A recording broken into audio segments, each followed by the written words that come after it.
Dear friends and colleagues, let me start by thanking the International Solar Alliance and Director General Dr. Ajay Mathur for this kind invitation. It's my great pleasure to join you all virtually during this special occasion at COP27. We're now a few years into the decisive decade.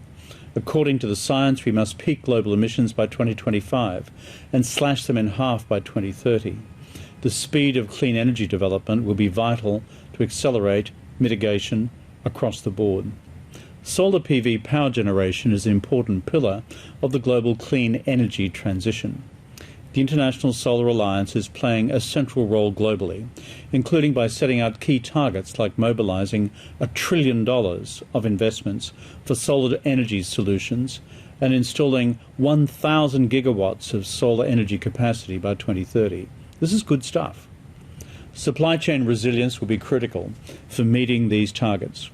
Yet various economic and geopolitical crises have put enormous pressure on global energy supply chains, leading to soaring prices in essential minerals that are needed for clean energy production. I would thus like to say a few words on this key issue, that is the urgency of expanding and diversifying the global production of solar panels. Within our world today, China's solar photovoltaic industry chain has established and maintained a leading position, both in terms of manufacturing and technology. China has also played an important role in lowering the cost of solar PV globally over the past 10 years. However, on the other side of the coin, the concentration of global supply chains also potentially poses a series of challenges and vulnerabilities. By 2025, it's estimated that the world will depend almost entirely on China to supply key building blocks for solar panel production. This is not a good thing for the world, whether it's China or any other country. High commodity prices and bottlenecks in supply chains have also led to an increase in solar panel prices of about 20% in the last year. These challenges have caused delays for solar panel deliveries worldwide. Globally, policies to support solar PV have focused primarily on increasing demand and reducing costs.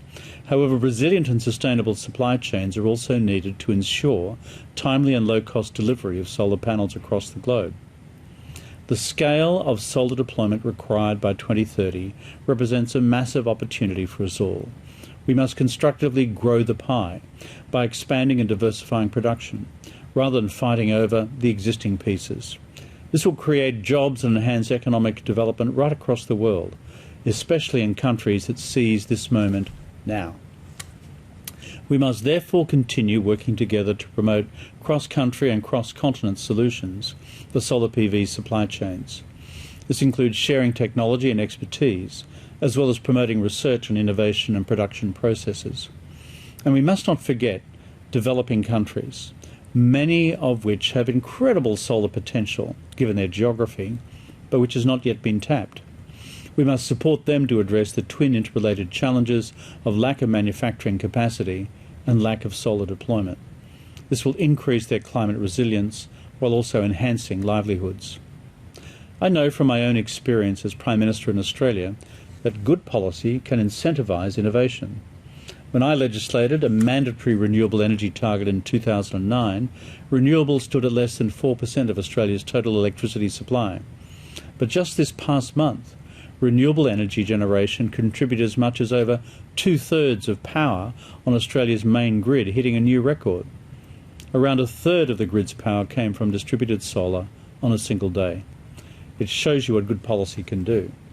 What's more, research commissioned by the High-Level Policy Commission on Getting Asia to Net Zero, which I chair, shows that increasing climate ambition in Asia and key countries can enhance economic development and bolster energy security. Solar production and deployment is one critical domain that will help us build a livable and resilient future. It demands decisive and coordinated action globally. I thank you.